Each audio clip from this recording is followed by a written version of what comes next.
Qala Amirul Mu'minin Imam Ali alaihissalam, Qurinatul haibatu bil khaybah wal haya'u bil hirman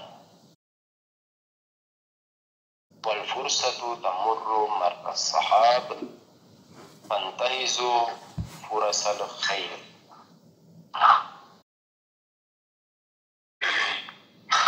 Imam Ali alaihissalam di dalam hikmah yang ke-21 membahas tentang 3 hal di mana 3 hal ini senantiasa menghampiri kita. Imam Ali alaihissalam membahas 3 hal yang dimana 3 hal ini senantiasa menghampiri kita dan senantiasa ada di sekeliling kita, dimana kita harus jeli dan kita harus waspada dalam menilik 3 hal ini. Apa 3 hal? Yang pertama, takut. Al-haibah yakni takut. Yang kedua, rasa malu atau haya. Haya yakni rasa malu. Yang ketiga adalah kesempatan atau peluang, di mana dalam bahasa Arab disebut dengan fursa. Furus pakai sodnya, fursatun. Jadi ada 3, ada rasa takut, ada rasa malu, dan ada peluang atau kesempatan. Dikatakan bahwa qurinatil haibatu bil khaybah. Rasa takut senantiasa bersamaan dengan kegagalan. Ini penggalan yang pertama. Dikatakan qurinatil haibatu bil khaybah, yakni rasa takut senantiasa bersamaan dan bergandengan dengan kegagalan. Yang kedua apa tadi? Haya atau rasa malu. Dikatakan wal haya'u bil hirman. Rasa malu itu senantiasa bersama dengan tidak mendapatkan sesuatu atau terhalang. Jadi hirman yakni terhalangnya kita dari sesuatu. Jadi rasa malu senantiasa beriringan dengan terhalangnya kita dari mendapatkan sesuatu. Rasa malu senantiasa bergandengan dan bersamaan dengan tidak mendapatkannya kita sesuatu atau terhalangnya kita dari mendapatkan sesuatu. Ini 2. Yang ketiga, al-fursa atau kesempatan atau peluang. Dikatakan peluang itu bagaikan awan yang sedang berlalu. Peluang atau kesempatan bagaikan awan yang sedang berlalu. Dikatakan wal fursatu tamurru marras sahab. Kesempatan itu berlalu seperti berlalunya awan, angin. Sahab yakni angin. Jadi begitu saja lewat angin di depan kita kan lewat begitu saja, tidak singgah. Nah, fursa juga begitu, kesempatan dan peluang juga begitu, lewat begitu saja. Lalu dikatakan bagaimana? Fantahiz, yakni gapai dan cengkram, ambil kesempatan. Fantahizu furasal khair, kesempatan baik itu diambil, tolong digenggam, jangan sampai kelewat. Bagaimana kalau kita melihat air, misalnya kita lagi di pinggir kali, di pinggir sungai, terkadang kita melihat ada buah jatuh, buah jambu atau buah apel atau apa saja kan terkadang lewat di pinggir air. Nah, itu kan kalau kita tidak ambil dia lewat begitu saja. Kita harus ambil. Tahizu kurasal khair. Kesempatan baik itu diambil. Jaga. Oke, ini 3 hal yang akan dibahas di hikmah 21. Kita coba bahas yang bagian pertama, ya. Al-haibatu kurinat al-haibatu bil khaibah. Rasa takut itu senantiasa beriringan dengan kegagalan.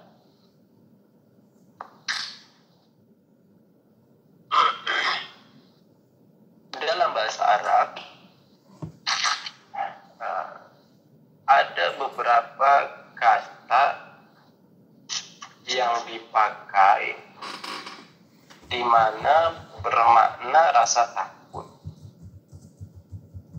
Ada juben juga bermakna rasa takut. Ada khasyah juga bermakna rasa takut. Ada khauf juga bermakna rasa takut. Ada haibah juga bermakna rasa takut. Namun masing-masing kata ini memiliki kekhususan tersendiri, yakni salah satu karakteristik di dalam bahasa Arab, sekalipun dia memiliki makna yang sama, namun setiap kata itu sekalipun maknanya sama, misalnya sama-sama takut kan ya, tetapi setiap kata itu memiliki karakteristik tersendiri di mana dia hanya bisa digunakan pada suatu kalimat tertentu. Contoh misalnya khasyat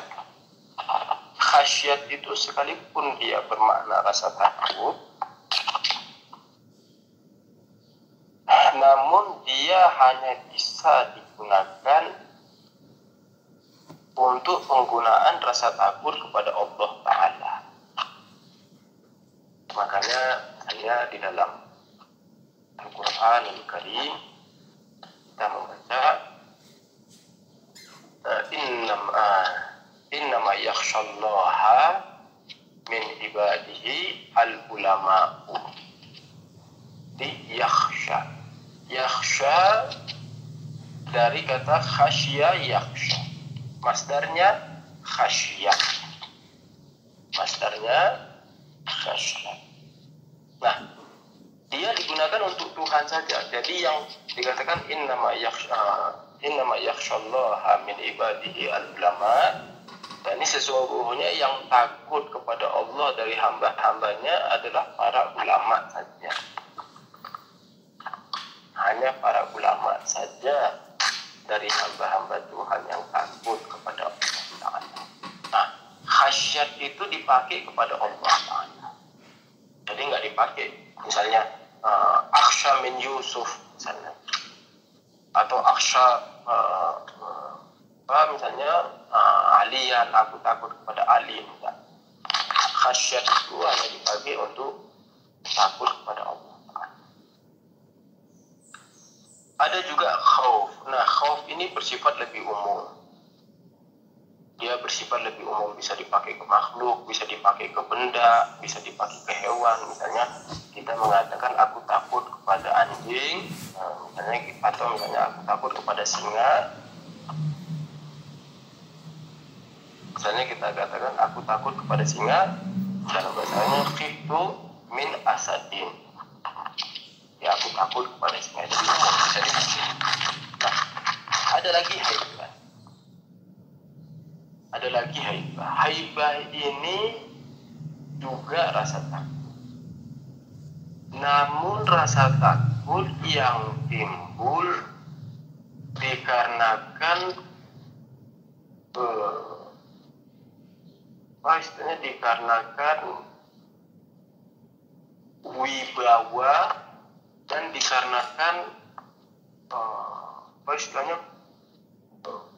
keperkasaan atau kekesatriaannya orang lain. Contoh misalnya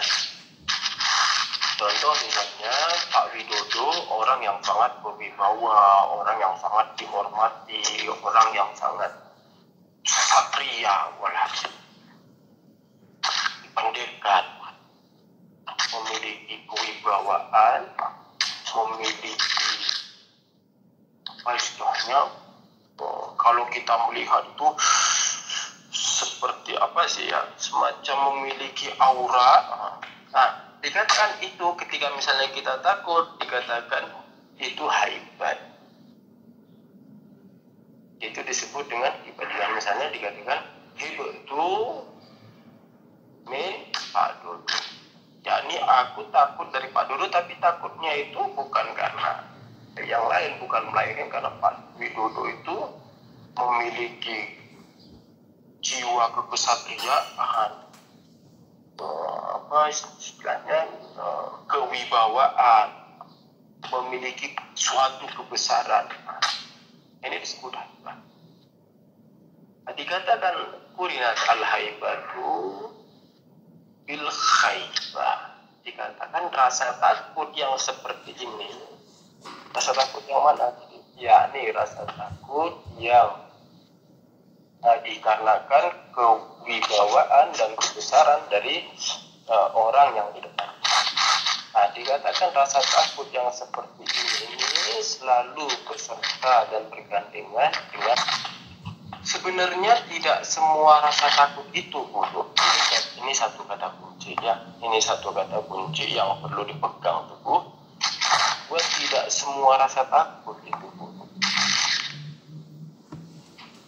Kita harus membagi ada rasa takut yang baik yang justru semestinya setiap mukmin memilikinya, dan ada pula rasa takut yang buruk yang tidak semestinya seorang mukmin tersifati dengan hal itu. Mullah Ahmad Narofi, salah seorang ulama besar Syiah, ulama fakih dan ma'arif, di dalam kitabnya Mi'rajus Sa'adah,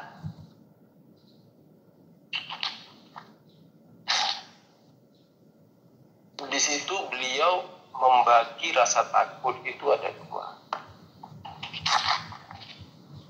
Ada rasa takut yang buruk dan ada rasa takut yang baik. Nah, rasa takut yang buruk itu gimana? Jadi biar kita mengetahui yang kita takutnya kita ini baik atau buruk, kita harus punya kunci, kita harus punya plat dasar, kita harus punya timbangan dasar sehingga kita bisa mengukur ketika saya takut ini takutnya baik atau buruk. Salah satu rasa takut yang buruk, nanti kalau kita sudah mengenal rasa takut yang buruk, kita akan mengetahui rasa takut yang baik. Nanti kita kenali saja rasa takut yang buruk, dengan sendirinya kita akan mengenali rasa takut yang baik. Kenapa? Karena sesuatu itu kita kenali dari surah syai' biasanya, surah al-asya' biasanya, sesuatu itu dikenali dari jadi rasa takut ada dua, rasa takut yang baik dan rasa takut yang buruk. Nah, rasa takut yang buruk itu gimana sih standarnya itu gimana? Salah satu rasa takut yang buruk adalah takut kepada hal-hal yang sudah pasti. Contoh, takut terhadap kematian. Kematian itu kan hal yang pasti. Kullu nafsin, a'udzubillahi minasyaitonir rajim, kullu nafsin za'iqatul maut. Kan gitu. Segala yang bernyawa pasti akan mati. Jadi tidak perlu ditakuti sesuatu yang sudah pasti, itu tidak perlu ditakuti. Atau misalnya apa? Misalnya tentang kiamat. Kiamat itu hal yang pasti terjadi. Jadi tidak perlu ditakuti. Apa lagi yang sudah pasti terjadi? Yang sudah pasti terjadi kalau misalnya misalnya ya Anda mau bilang kalau misalnya orang sakit terus tidak minum obat pasti mati, tapi belum tentu mati ya. Maksudnya iya. Maksudnya hal-hal antum cari sendiri contohnya. Misalnya ya, contoh misalnya kalau tidak belajar, kalau untuk para talabeh ya. Kalau tidak belajar maka gagal. Jadi tidak bisa lulus ujian. Itu tidak perlu ditakuti. Kenapa loh? Orang itu hal yang pasti, kamu tidak belajar gimana bisa lulus? Atau misalnya bagi yang bekerja. Bagi yang bekerja, kalau misalnya tidak masuk kerja, ya insya Allah nggak dapat gaji. Dan itu tidak perlu ditakuti, karena itu hal yang pasti. Nah, terus apa yang harus dilakukan? Yang harus dilakukan adalah mempersiapkannya, bukan justru menantinya. Jadi, misalnya contoh orang mau mati. Mati itu hal yang sudah pasti, yang tidak bisa dihindari. Tidak perlu ditakuti. Lalu apa yang dilakukan? Yang dilakukan ya kita mempersiapkan kalau seandainya saya mati apa dan sebagainya. Di alam sana bagaimana, lalu bekal apa yang sudah siap, sudahkah semua kewajiban kita tunaikan. Misalnya bagi kita yang sudah mustati' atau yakni sudah memiliki kemampuan di mana diwajibkan bagi kita haji, maka wajib pergi haji. Dan kalau seandainya kita tidak pergi haji dalam keadaan kita mampu, ya pada saat itu kita mampu, lalu kita tidak pergi haji, lalu tidak berapa lama tiba-tiba kita bangkrut. Nah itu kita memiliki hutang terhadap haji itu. Jadi sekalipun saat ini sudah bangkrut, namun kita masih memiliki hutang terhadap haji itu. Kenapa? Karena pada saat kita mampu, yakni apa mampu? Yakni ada uang, lalu sehat, bisa pergi, lagi tidak terhalang corona dan sebagainya. Namun kita tidak pergi pada saat itu. Nah, sekarang lagi ada corona atau sekarang lagi bangkrut, kita memiliki hutang dan itu harus sudah dibayar. Atau misalnya sebelum kita mati, persiapan apa lagi? Kumus kita sudah dibayar apa belum? Apalagi hutang, kita punya hutang enggak ke orang lain. Sebisa mungkin kalau kita punya hutang, hutangnya diselesaikan. Apalagi misalnya kita pernah berbuat salah sama orang, minta maaf. Itulah kenapa kita melihat di beberapa kegiatan Syiah seperti misalnya Idul Qadir, seperti misalnya Idul Fitri atau Arafah dan sebagainya, sangat dianjurkan untuk saling memaafkan. Jadi sesama Syiah saling memaafkan. Bahkan di sebagian riwayat dikatakan sebelum tidur kita dianjurkan untuk memaafkan orang lain. Bahkan kita juga memiliki pelajaran dari Hazrat Zahra salamullah alaiha bahwa beliau sejak malam hingga subuh itu justru mendoakan tetangga-tetangga, mendoakan orang. Nah, ini sebenarnya hal-hal yang perlu kita laksanakan dalam hidup ya. Daripada kita capek misalnya mengurusi debat Sunni Syiah dan sebagainya, itu kan tidak produktif sebenarnya. Ya, ini perdebatan Sunni Syiah, perdebatan pada sahabat itu sebenarnya tidak produktif. Ada manfaat, cuman tidak produktif. Yang produktif itu gimana? Yang produktif itu tetangga kita Syiah di sebelah kita itu lagi sakit dan kita lagi makan enak, lalu kita diam-diam aja. Tetangga kita di sebelah itu lagi kelaparan, lagi tidak punya makanan dan kita lagi makan CFC, benerkah CFC atau KFC? Anda tidak tahu mana yang benar ejaannya. Anda aku lihat itu yang ayam goreng dijual dan kita menikmatinya dan kita diam-diam aja. Ini yang Islam justru mengutuk hal-hal yang ini yang mestinya kita persiapkan sebelum kematian. Jadi karena mukmin yang di sebelah itu punya hak terhadap kita. Atau misalnya kita pernah memakan hak orang lain. Itu adalahnya raddi madzalim. Raddi madzalim itu apa? Raddi madzalim itu gini, kalau misalnya dulu mungkin kita waktu sekolah SD, SMP, SMA pernah makan bakwan di kantin, makannya 5 bilangnya 2. Makannya 5 bilangnya 2. Terus si ibu kantinnya sekarang udah nggak tahu di mana. Kita mau bayar tapi ibu kantinnya nggak tahu di mana. Caranya gimana? Caranya kita raddi madzalim. Raddi madzalim itu jadi kira-kira kalau diuangkan itu berapa? Misalnya 1 bakwan sekarang berapa? 1 bakwan misalnya 500 rupiah. 3 bakwan berarti 1.500. Nah itu kita serahkan misalnya ke kantor Akbar, nanti di situ dalam bentuk raddi madzalim. Nah nanti pihak kantor Akbar yang menyerahkan, nggak tahu ke fakir yang mana gitu. Nah itu mesti selesai semua sebelum kita meninggal, itu mesti sudah diselesaikan gitu kan. Ini satu rasa takut. Jadi rasa takut yang terhadap hal yang pasti.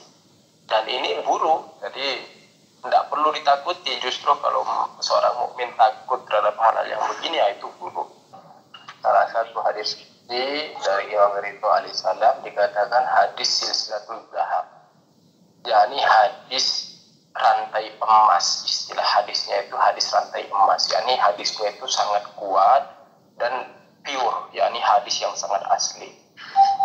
Dikatakan la yadu Ali bin Abi Thalib hisni faman dakhala hisni amina min azabi.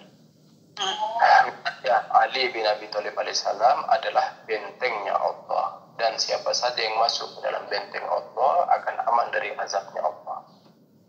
Semoga antum semua termasuk orang-orang yang berlindung di dalam wilayah Ahlul Bait alaihissalam, dalam bentengnya Imam Ali alaihissalam, di dalam wilayah Imam Ali alaihissalam, sehingga aman dari azab Allah Ta'ala insyaallah. Amin. Malam Jumat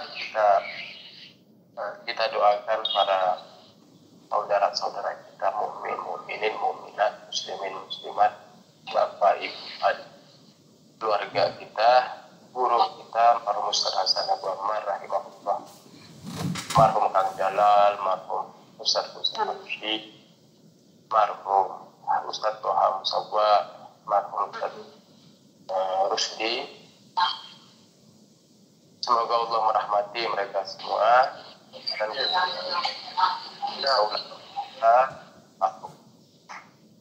Imam Khomeini Qudisa Sirruh, marhum Abdullah Bahjat, marhum Misbah Yasdi, Ayatullah Mahmud